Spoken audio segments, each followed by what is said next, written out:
I'll make a quick. All right. Again. We're live on air, and fellow UAG gamers and such that are watching this. This is generally a product just for the UAG guild members. It's a place for you to ask questions and voice concerns or desires. Let's put it that way. I'm going to get a couple things done real quick at the beginning that I can remember. I kind of misplaced some notes I had for an itinerary. But first thing is we've come to a juncture with the pilot program, with the tier system. And with that, I'm pretty much sure that we're going to keep the tier system. As far as that, I think everybody's enjoying it and has had a good fit into it. And probably the last piece of the play test, if you want to call it that, is my tier 3 game, and that seems to be going maybe not greatly, but it's going well. I'll go that route and such. So I think we'll probably keep the tier 3 game. I think most of the DMs that are using it, or the tier level games, are comfortable enough with it, and the players seem to like it for a little bit of knowledge as far as what they expect and for the adventures there.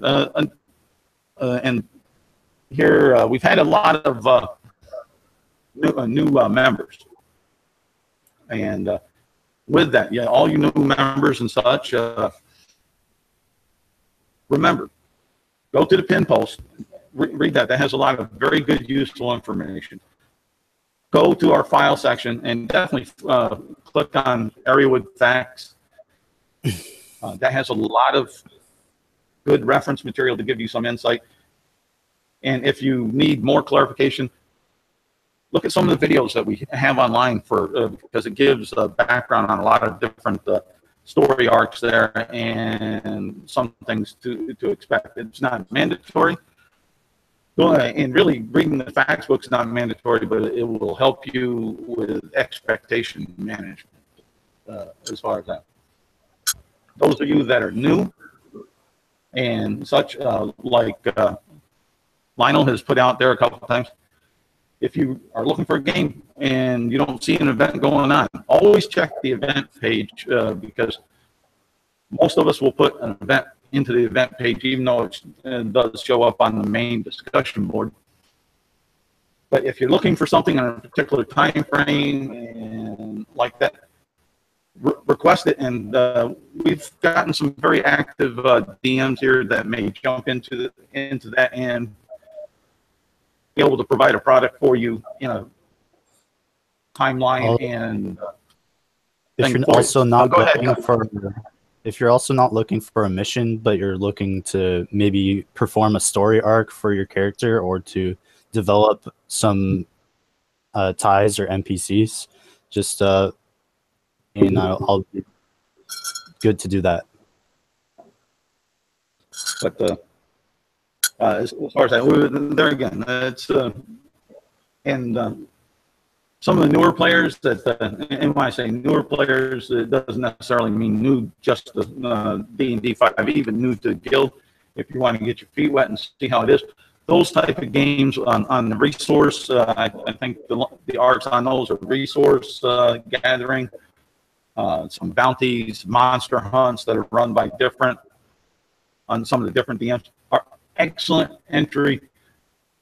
Missions, projects, and such, and then there's also continued story arcs, and it lets you kind of mishmash. Remember, this is a drop in, drop out. It's somewhat of a in this area with somewhat of a living world where there's certain world building going on and world events going on and such.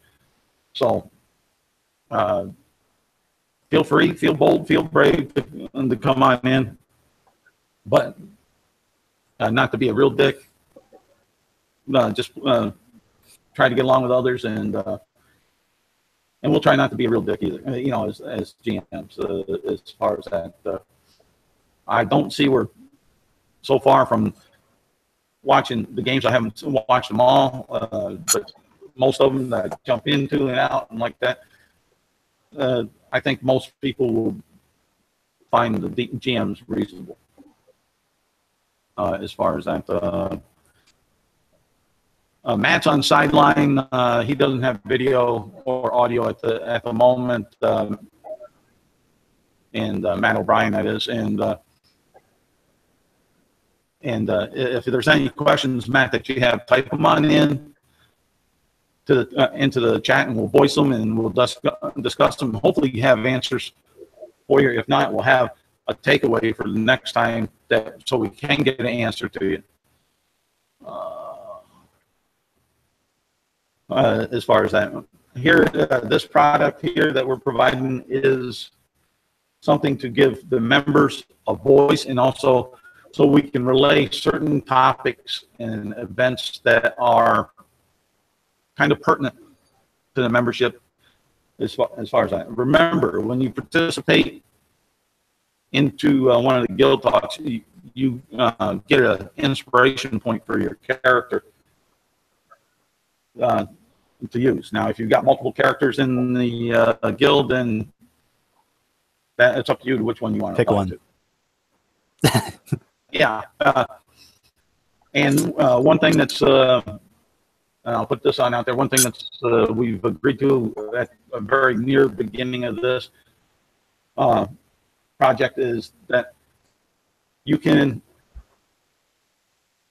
keep up to 5 experience points for a character. Inspiration points? Inspiration, yes. Okay, yeah, my bad. Good catch. And we felt that didn't break the game as far as that. Because most of the time, most of us forget about it when we're playing, to be honest. And that's what our discussion was on it, and that's how it doesn't really break the game. There's only been a couple times where someone's had multiple inspiration points and actually went through them in a game, and it did save his character as far as that. But it's also here to try to encourage participation into the guild events and give a bonus to the players and people that participate on the guild talks and stuff. So there's a couple things that aren't 100% World of the Wizards there of the Coast. With this, we try to our core concept is to stay with official documentation and such. So, and that brings me to the next point. Now with the advent of the Xanathar's Guide to Everything, the UA stuff that we were using, if it's been addressed in the and released in the Xanathar's Guide, that will supersede any of the UA. Now, if there's other stuff that's in the UA that isn't in Xanathar's, then same thing that we've been doing with UA content will still be there. But if there were certain classes that were in the UA but are now in Xanathar's, then defer your character concept to the Xanathar's guidelines. I know I have one that's in a game I had to do that with, and it's not all that crippling. There are minor changes between them, but I think that's the best way to go, since we set up that we're going to defer to and use official Wizards of the Coast material. And now that there's something out and that covers that is official rather than playtest, that's the way we need to go to be true to our core content.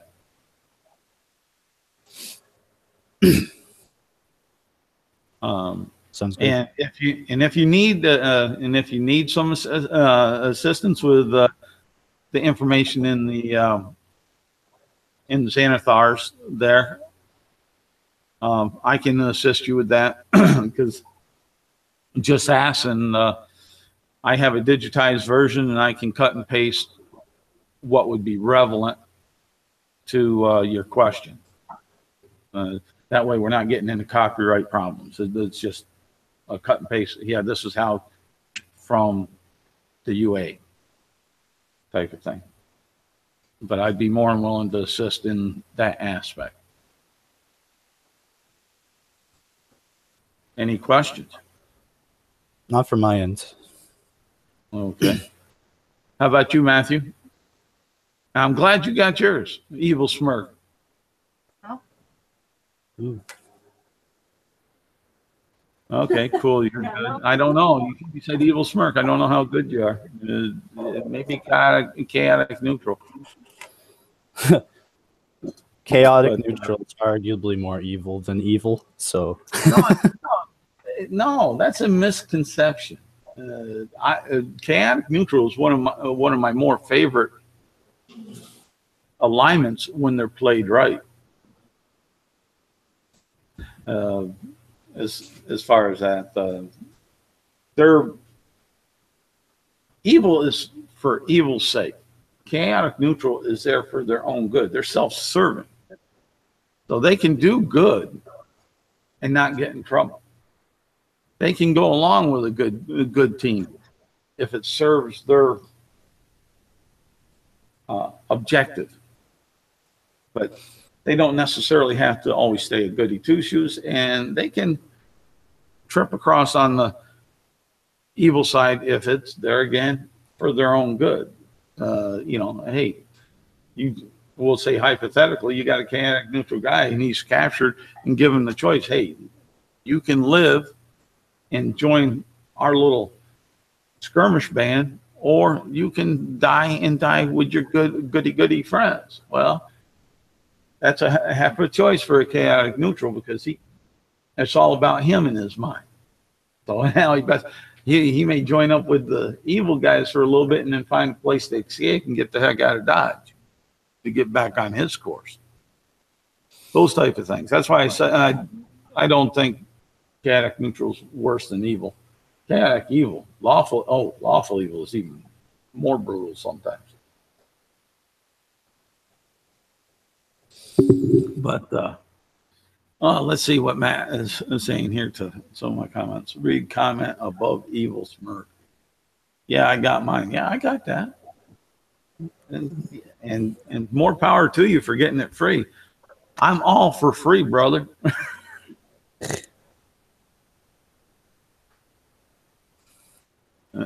As far as that's not a bad thing, free, especially for the cost that they have on it. So here again, we have DMs that are getting their feet wet, I'll say, on certain things within this world. So be mindful, be a little forgiving, tolerant, both on both sides. I think everybody really is. Yeah, we do have some new DMs, and we do have some new players as well. Yeah, and I love seeing. I really and I got in on some of the posts. If you read the discussion posts, there, really trying to spur some of the new guys to jump into some of these games. I know we got a lot of what I'll call veteran players that as soon as games pop on up, man, they're on it like white on rice, and like that.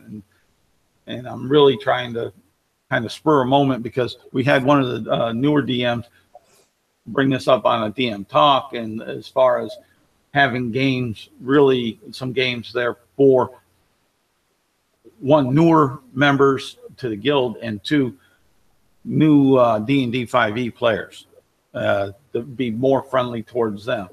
And I think that we got some guys that are really putting a couple products out there for there. But yet we got some very passionate and very hungry veteran players that are, man, they're pumping out their characters and jumping out there. And It's they're wanting to make sure that whoever's DMing have enough people to really provide a good product for everyone that's there too. It's on that, so I'm not throwing anybody under the bus. Matt O'Brien says, it was the alternate cover as well. Oh, cool. Wow. Sweet deal. Sometime we'll have to talk about how you did that. You win a contest? Wow, that's cool though. That's good. As far as that, hey Matt, have you played in any games? It's been a while for him. Shoot, ran 26 hours DMing at a con. Hey, that was a contest. That's a hell of a contest. 26 hours of DM, and that's that gets your mind whipped in the back, especially if you got some really choice players out there that really like to tweak the DM. But Matt, have you gotten a chance to play any UAG games? Yeah, I played a bit of the guild with Alex. Okay. Any take on a fresh outlook, take on it? Okay, Lionel DM'd. Did you enjoy it? Was it meeting your gaming desires, things like that? Because that's some of the things that we're. I had a poll there earlier asking some of there. No, it's been a while. Leonard did good. Okay. Okay, cool. But hopefully we're providing a product that at least the most of you will like.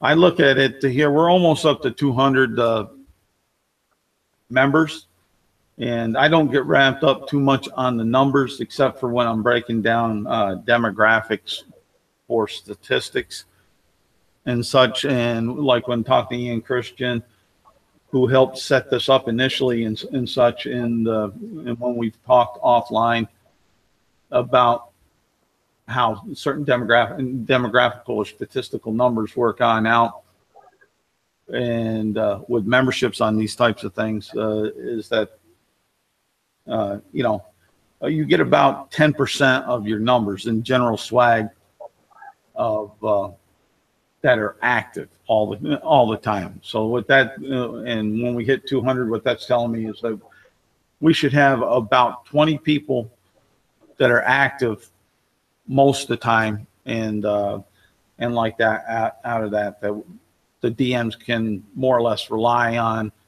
as general consistent playing pool and things like that. Not saying that the others aren't welcome and like that, but it's just the way it is. You got some people that join the groups just to join the groups. You got other people that join the groups and their thing isn't so much play, but to have it as a resource for a game of theirs and how to see things are being interpreted, and that's cool too.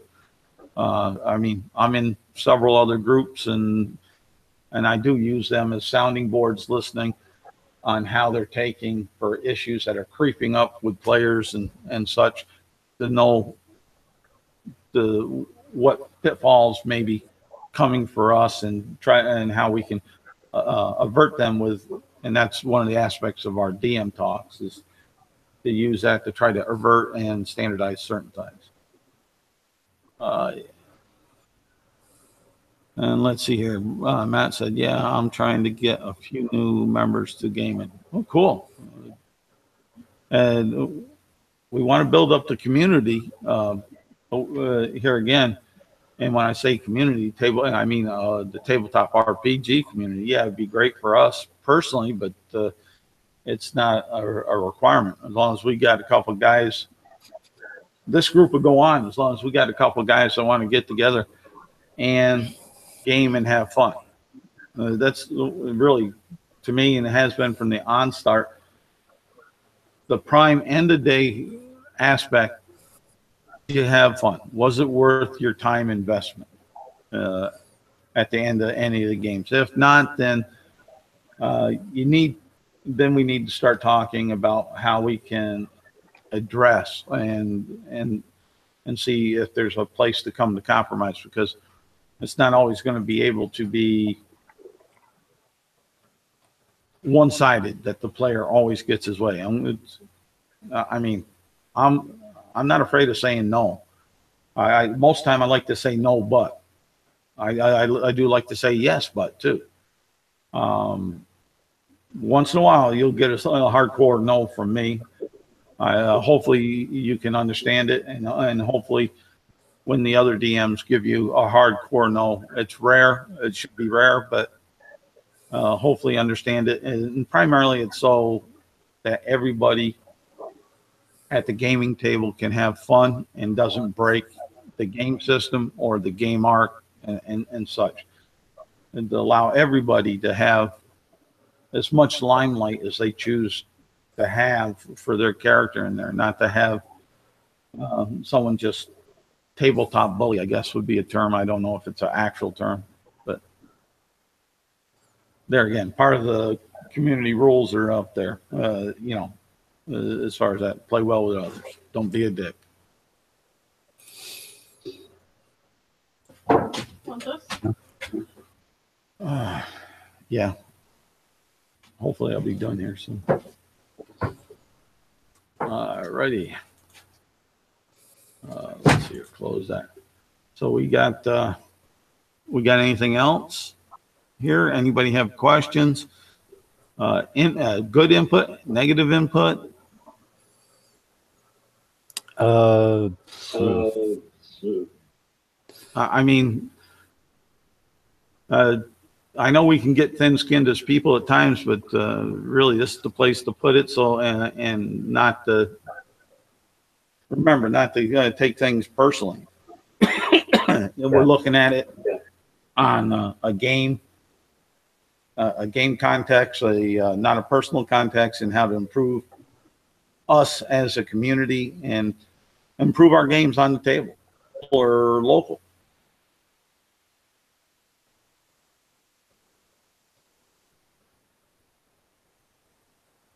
As far as that, I know we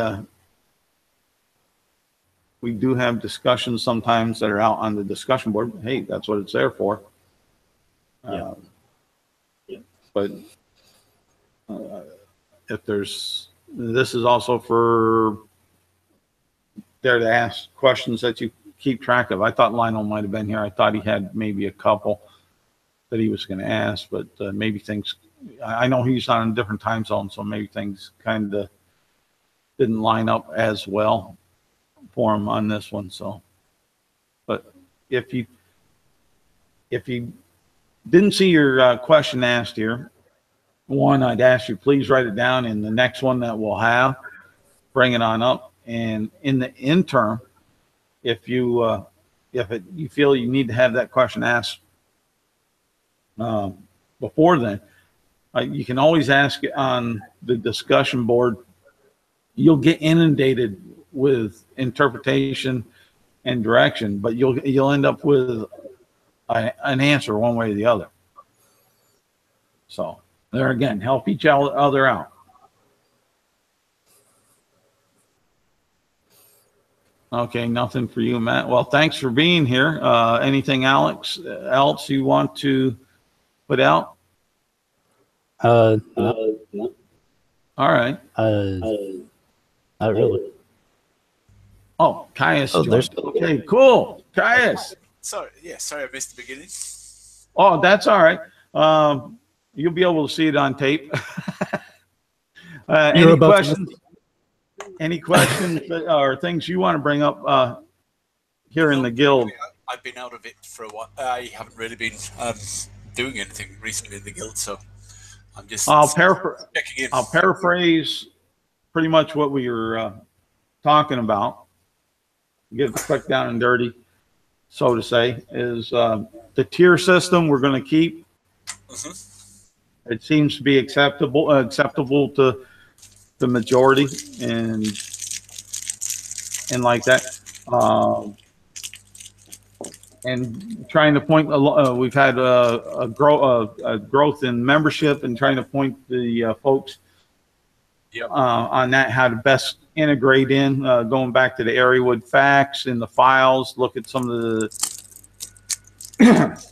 the videos if they choose to, and to go ahead and definitely read the pin post, and then ask questions, and along with that, we have asked them to look at the event pages if they're looking for an event, and if they can't find one, we also ask them just post that you're looking for a particular time frame. You don't need to be the DM, but one of the DMs that are out there will see it and see if they can fit something on in and run it for your time frame and your character's tier or level. As far as that, remember, tier 1 is level 1 to level 5, tier 2 is 6 to 12, and tier 3 is 13 and up. For those that might not know right off, I just thought I'd better put that out for the newer members that will view this and such. Invisible high five, guys. Good morning, Caius. That's from Matthew O'Brien. As far as that, yeah, he's over, I think, at work, and only has the text chat side that he can work with at the moment. So, but that's the quick down and dirty. I may miss some things as far as that. So if you look back at it, you'll see it. But if there's anything that you want to put out or have questions on or input, go ahead, Caius. And for all out there, Caius is a moderator on the group, and he's also a DM. So he's an official DM too, not casual DM like my little punk ass. But well, I wouldn't call you casual. You've been doing loads.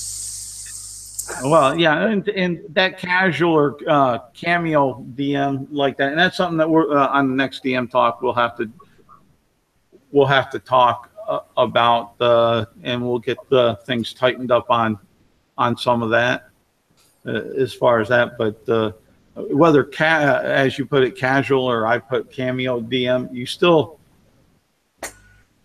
have the full weight and authority of a DM in your game, and you're not going to be overridden by any of the others, and like that. We may not like some calls, and we'll have to deal with it, but you know what? We can deal with it, and we won't deal with it out. Been yelling at me yet? This is good. we haven't worked out all the consequences of what you've done yet. That's right, and to be honest, I would expect no DM to argue with another DM out in the public of the UAG membership. It's just not professional. And all it do is create a schism with our folks. And then we don't want that. And then we don't need it, because we're supposed to be grown-ass adults.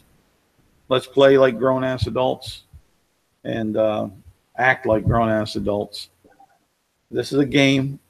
It's not reality. End of the day, like I said earlier, at the end of the game and end of the day, we should have had fun, and it should have been worth our time investment. You're right. As far as that, I haven't waged a single war for my beliefs yet. No, I'm kidding. But that's where we're at, Caius. So, and that puts things out there for a lot of the newer guys that haven't seen you. I know you've had some things going on that you've shared with me that don't need to be shared with other people unless you choose. But you know, it is real life, and real life sometimes sucks. But there again, real questions, you can always come directly to me, like in the pin post. We have the direction on how to contact if you got real hard questions. Not necessarily, and real hard questions to me are violations of the community guidelines. Interpretation of rules, like I said, if you have a question before another guild talk or so, put it on the discussion board. You'll have guaranteed all the DMs to chime in, and you'll probably have some other players chime in with insight and like that. And by the end of that discussion on the board, we'll probably walk away with, okay, this will work like this, and we can make it where we can live with it. As far as that, not that it necessarily be official, but you'll have a better understanding possibly, and probably a better understanding to how to present it to the DM that you're working with at the time, and he'll see the discussion, and maybe he'll change his mind, or you'll change yours, or both you end up changing to a degree where there's compromise. So as far as that, like I said, this area is somewhat of a living, growing part of the world. So you'll definitely on time and time see things pop up, change, and adjust. So yeah, don't mess around with too many NPCs because they live there and so does your character.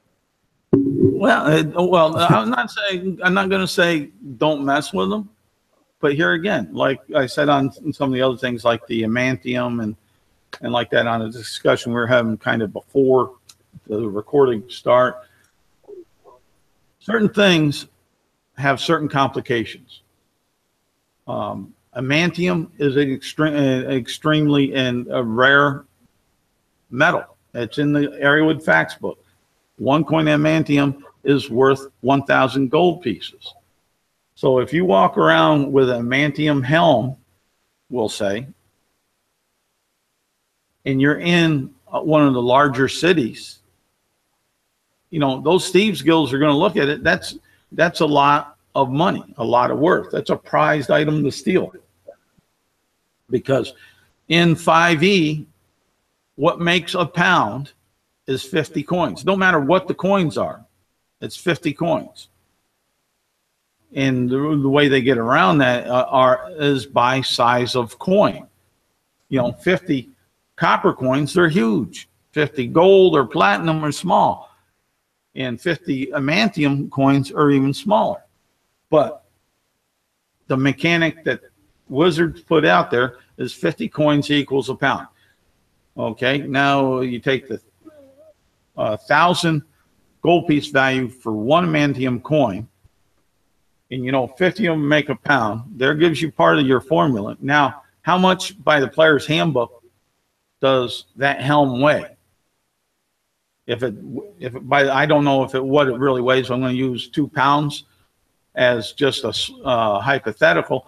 Then you got something that is extremely expensive because if it's made out of Amantium, because now you got 100 gold. So you're talking about $100,000 gold piece value helm that you're wearing on your head. You don't think that a thief out there that's worth their salt is going to try not to steal that? Come on. These thieves, they live and die on such things.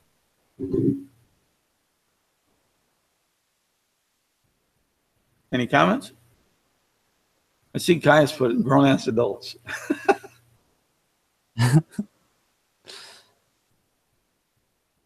What's Matt have? He has something else up here. I still have my character stats for Creek from level 2 to level 3. The South Park voice. Respect my authority. Okay. As far as that, so, but I figure I'd throw that on out there and to put it out there. That's not meant towards any particular person or characters, but I know that with Xanathar's guide, they brought up and also with the DMG, certain things have resurfaced about Amantium and like that. So it brought it up to the forefront in this world and also a couple others that I've monitored. Like I say, I look at other pages and such, and And the key base thing, at least in Areawood, is because of the cost and rarity of the metal, that if you have large items made of it, not saying you can't now, it's not saying you can't, but know the complication that if you're in a large town and you get seen, that thieves guild will probably be wanting to try to steal that. And even though you leave the city, they may have a little band of thieves that may try to follow you to steal it, because you are worth the effort at that point. Damn kobolds. I mean, you guys concur or not? This is a place to voice yourself. Be bold. I'd just like to throw. I would throw in that yes, greed would motivate them, but they know that the Unnamed Adventurers Guild is a member of the Unnamed Adventurers Guild, which also packs a punch. It's not something they do lightly. Oh, I concur. They're not going to send out little schmucks to do it, yep. But they may send out a team of maybe 5 or 6 guys if you're by yourself to try to overpower you and take it. If you're with a team from the guild, which could end up being an adventure all of in itself, they may send out a small band, a patrol of 10 or 15 maybe. It's hard to say, but there again, that's food for fodder for DMs on that, but also aspects for player characters to keep in mind that they realize this stuff, that they may have to take some extra precautions with their equipment, which you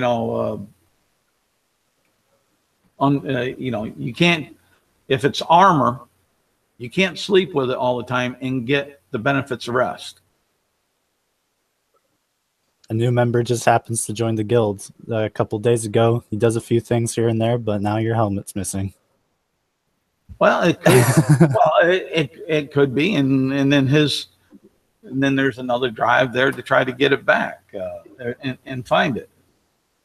As far as that, because it definitely wouldn't be like a little two gold piece helm made of iron standard that, oh man, I lost it, or someone stole it, I'll just get another one. No, you're talking about something that would be very much akin to, this is a family heirloom. It's very special. So now that's just me, and I know I'm a warped individual.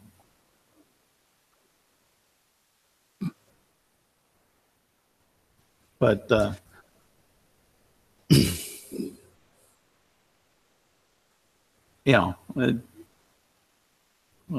see here.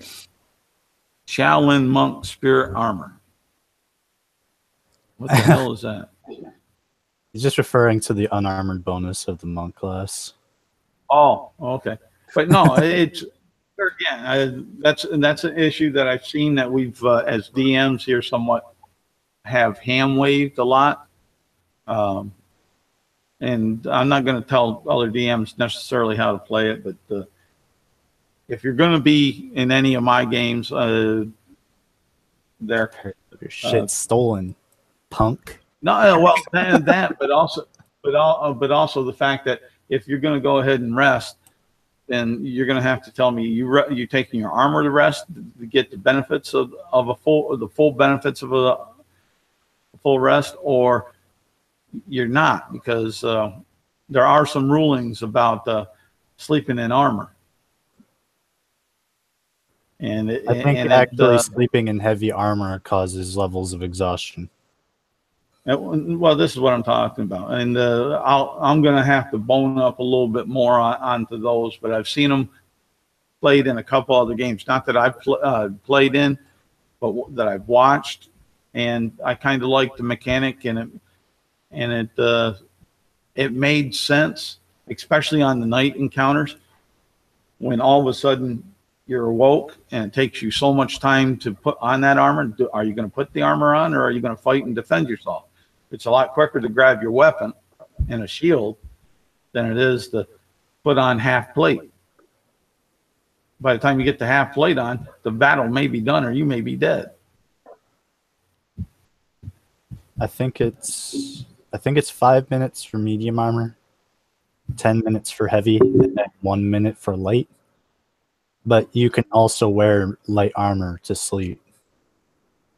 Yeah, but if you don't have light armor, oh yeah, then say you're a paladin. As far as that, yeah. Let's see here. Heavy armor. Yeah, to put it on, to put any heavy armor on, it takes you 10 minutes. To take it off is 5. Put medium armor 5 minutes. Take it off 1. To take off and put on light armor is 1. Either way, but in 1 minute you have 10 rounds of battle. There's a whole lot of damage that can happen in 10 rounds. If all you're doing is putting on armor. So it's just something, those that are listening, it's just something to keep in mind if you're playing in one of my games. I'm giving fair warning. That's where, like, the warlock or the mage really ends up having somewhat of an advantage, and where magic items give you somewhat of an advantage. You know, they get the advantage with mage armor, which is a magical force. You can leave it up for 8 hours. Night battles or battles which disturb your sleep are a good chance for the strength-based fighters to show off their six-pack. You know, most of the time it's all hidden behind a breastplate, but this is the one chance you've got to show off all that working out that you've done. And it changes a lot of dynamics with their tactics and stuff also. So, yep. Especially if you're a barbarian. Yeah. Oh, barbarians. So I saw a funny picture where it's like, why'd you buy all that polish and oil? You don't wear armor, and it's just the barbarian flexing his abs. It's all funny. But, let's see. Please note we have been fairly warned. Okay, all right, Matt. And that's just from me. Fans want to handle their games. I don't get into their stuff too much, I believe. And I've played with Caius, where he's been my DM, and he's been in game. I think he's been in a couple of games where we both played together and had other DMs. I will, as a player, I won't overrule a DM or unless he asks for help on a call on how it would go. I don't. The DM controls their world, and that's on every Wizard of the Coast book back in first AD&D. That was at the beginning of every DMG, and that was the DM was the final arbitrator. So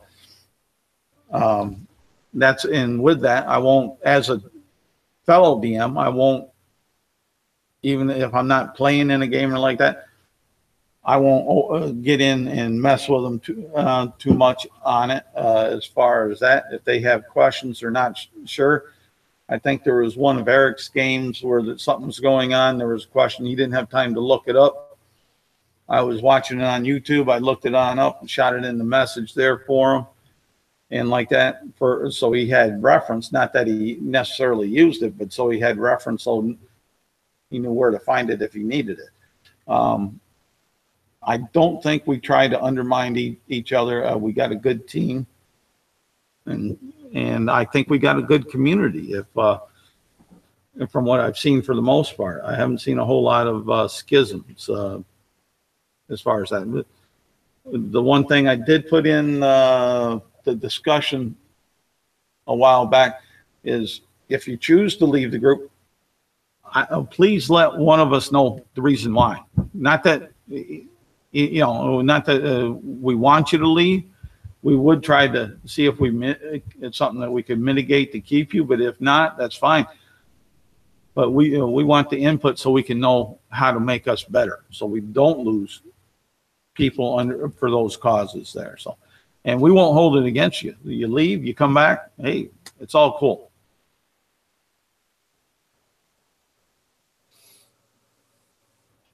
Anything else, guys?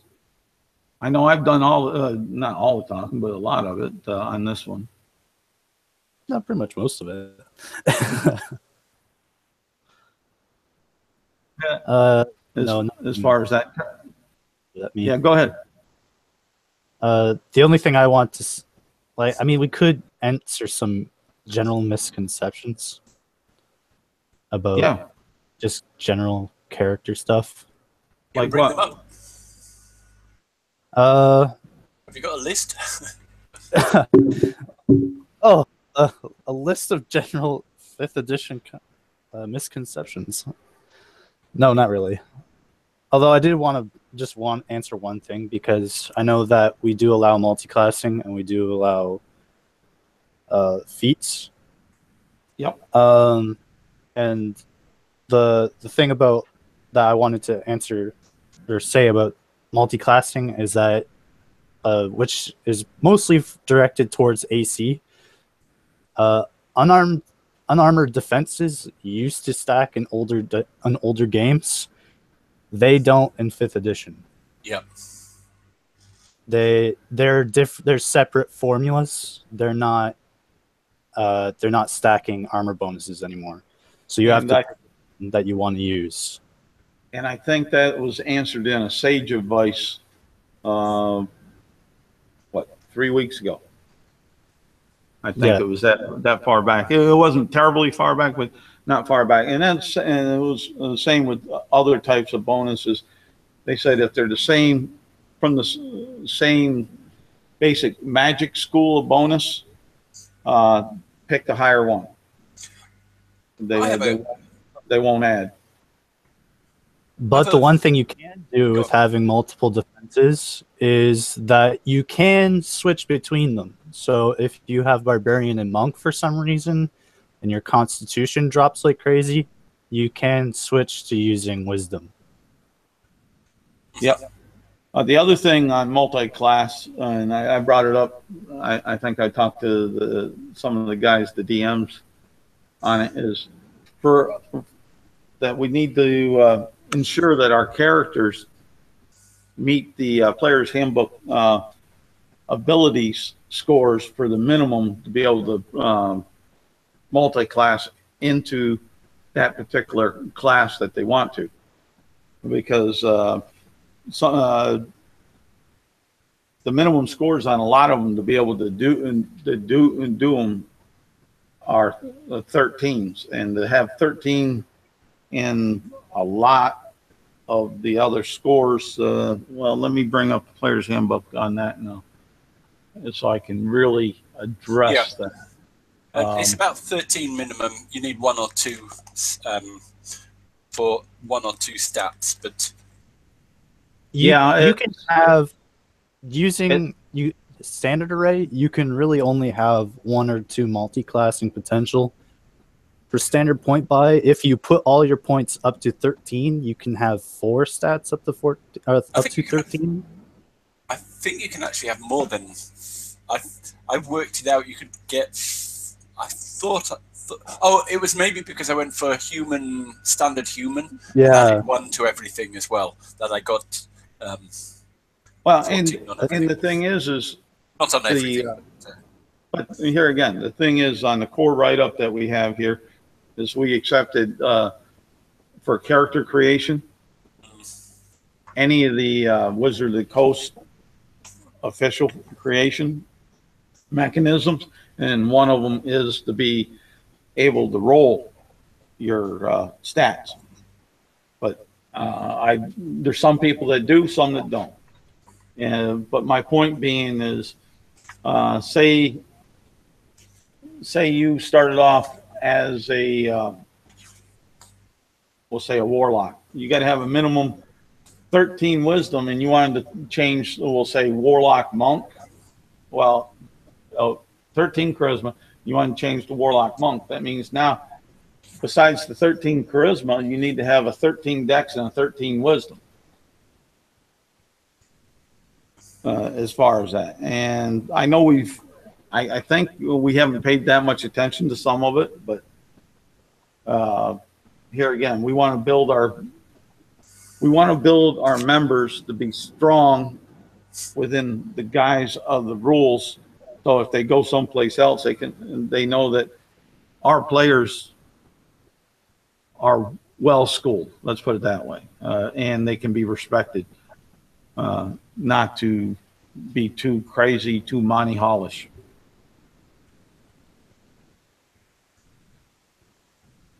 You know, if you wanted to go barbarian cleric, that's not too hard to do. I mean, you have to have a 13 strength and a 13 wisdom.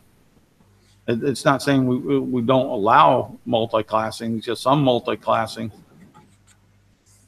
could become difficult, depending on your ability scores. And then you may have to wait till after maybe till 8th level, where you have you take the ability score increase at 4th and ability score increase at 8th to be able to do it. Oh, that's actually a good question. So, for people who have maybe extra gold to spend, or again, this is kind of brings up the conversation of downtime events. yeah. What would players' options be for not only potential proficiencies, which are pretty much, and languages, which is pretty much answered in Xanathar's guide. Yeah. But how would players say get additional feats? What would the cost of getting additional feats, or even raising their attributes? What costs or my instinct would be you can't do it with money. Well, I mean, you would probably have to get some training or go through some story arc, but which is how I would handle it. But well, the raising the raising of an attribute, I don't think you could really. I don't think you can really, with the mechanics that they're giving, you could really raise that through your downtime activity. Now, learning a feat during downtime, I would say, yeah, that's possible, because you have to find yourself a teacher under the training, spend the time that would be involved.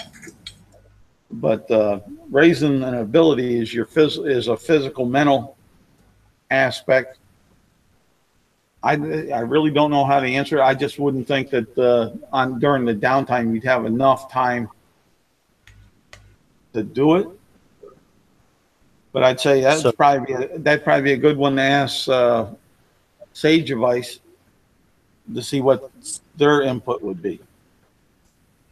Ask Sage Advice? Because yeah, it's on Twitch. There it goes to, what's his name? Mike Mills, or his assistants. Yeah. But I know there's magic items that will do it,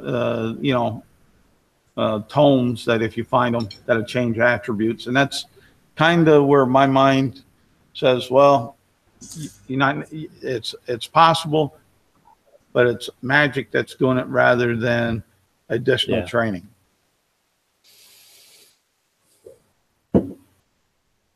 But here again, it's like I said, it's a good one. The good one to ask the Wizards of the Coast.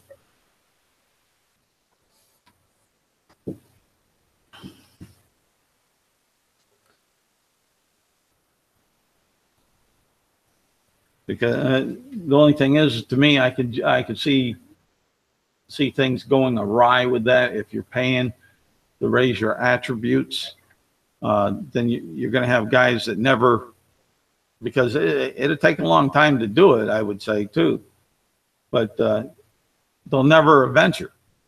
All they're going to be doing is paying a teacher to personal trainer to get them stronger or smarter, or type of thing, and they'll never end up going out. But man, they'll be book smart, and they'll be buff. They'll be looking like Arnold Schwarzenegger back in the days of Mr. Universe.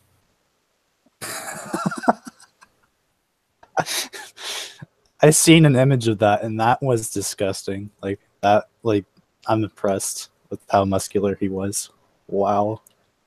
And but the thing is yeah, they'd have that ability, but they would have no experience at that point on how to use it. So I don't know. I just think to try to,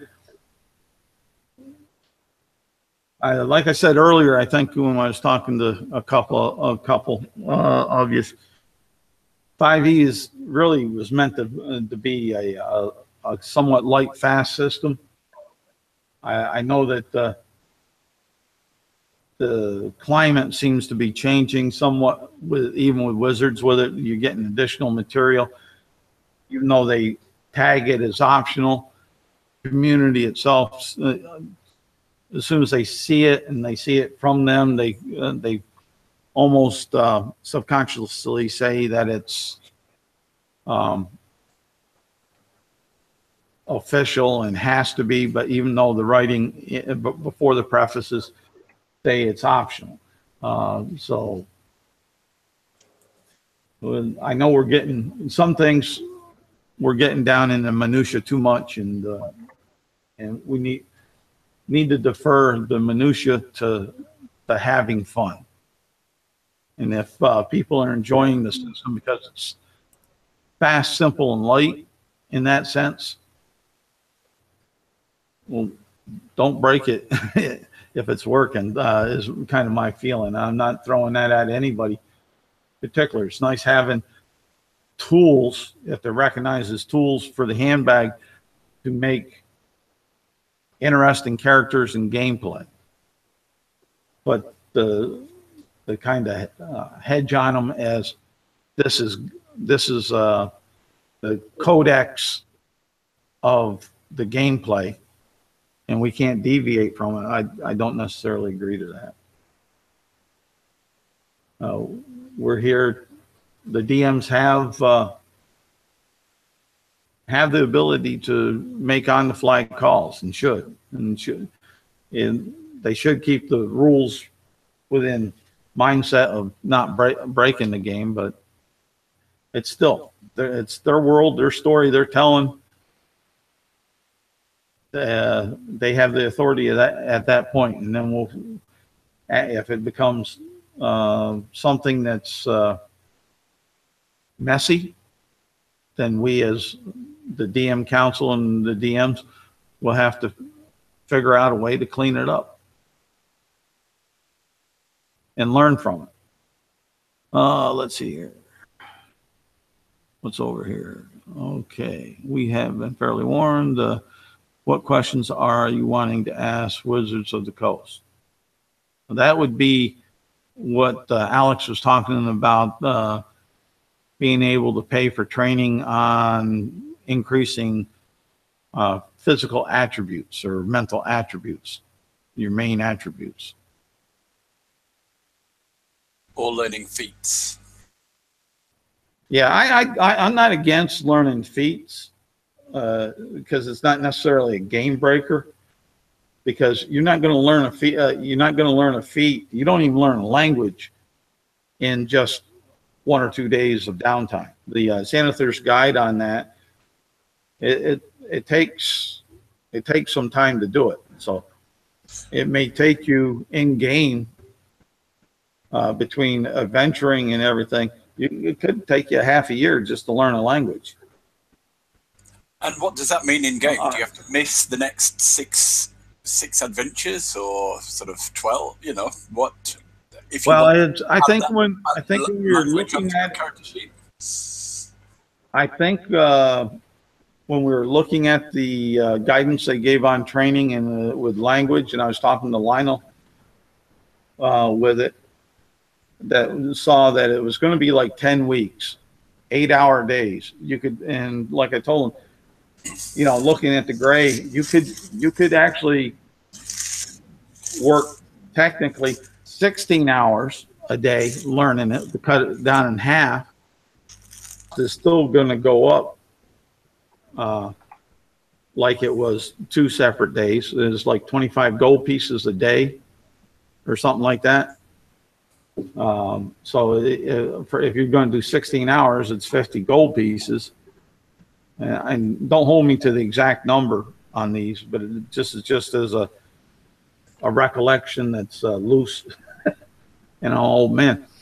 But and then you have complications that come on in it that could push that time limit further. Now, are you going to take that character out of game for, we'll say, that 10 weeks? Or are you going to go and you're going to learn, maybe you'll have a week's worth of downtime, and then you're going out on an adventure. You come back and you go to pick up from there another week where it strings it out, and game time could almost be 6 months before you actually can say, I learned that language, if you survive that long, because you could die in one of the adventures before you finish.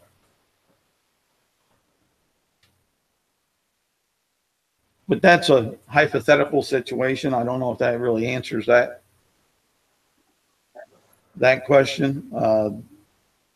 I would say, Caius, maybe on the point that if you're going to do, if someone was going to do that, they could either stop their training for that period of time and decide to come back to it, or write up another character. You're playing the game while this one's down.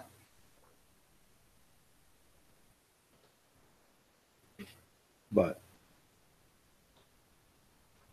there, and there again, that's something that the DM has full authority on, how they want to handle it within those guidelines. I mean, we've all pretty much agreed to use defer to the Xanathar's Guide for downtime, which is, I don't think there's but maybe one or two very minute changes from the UA downtime rules. Yeah, they turned out to be pretty much close to the same. Yeah. With some differences. You're not doomed, Matt.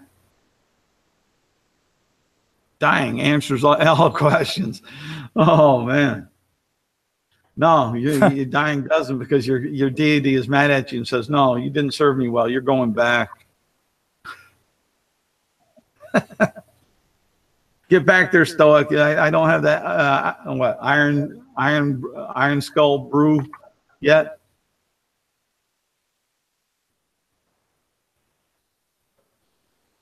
Oh, let's see here. Okay, there's nothing new in chat there. What's the name of that brew that Stoic's looking for the recipe for? Skullbuster. Skullbuster.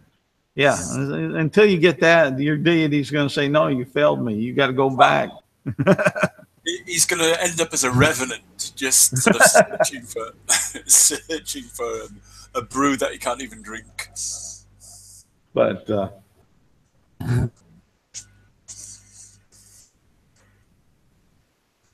so anything else anybody wants to talk about, bring up? Not particularly. Well, not particularly. It kind of sounds like there may be something, but you're afraid.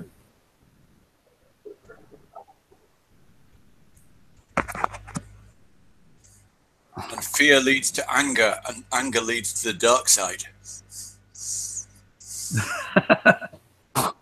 I feel bad for everyone else. Oh, I'm breaking up, or you're breaking up on me. Yeah, you did a little bit there. Yeah, I know. What I'm having some the dark times for everyone else. All right. If there's really nothing else, then I'll stop the broadcast, and I'll thank everybody for being here. Well, let's see here. Matt said, "Has anyone seen the RPG for the movie coming out, Iron Sky 2, the coming race and discuss?" I'll be right back. And no, I haven't. Is it? Iron Sky is the Nazis in space one, isn't it? I don't know.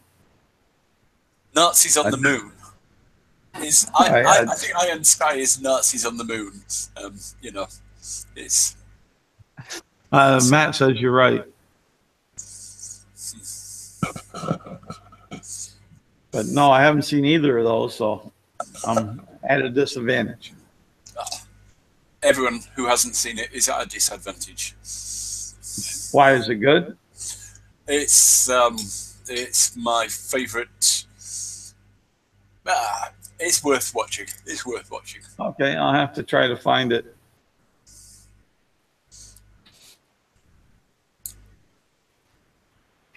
As far as that, so we good with closing, or is there more issues? All right. Sounds like we're good for closing. I'll stop. I've got nothing. Okay. I'll stop the broadcast. I'll thank everybody that showed on up, and I'll thank all that watch it. And hopefully guild members will gain something out of this that'll help them with the UAG. Thanks, one and all. Enjoy your gaming.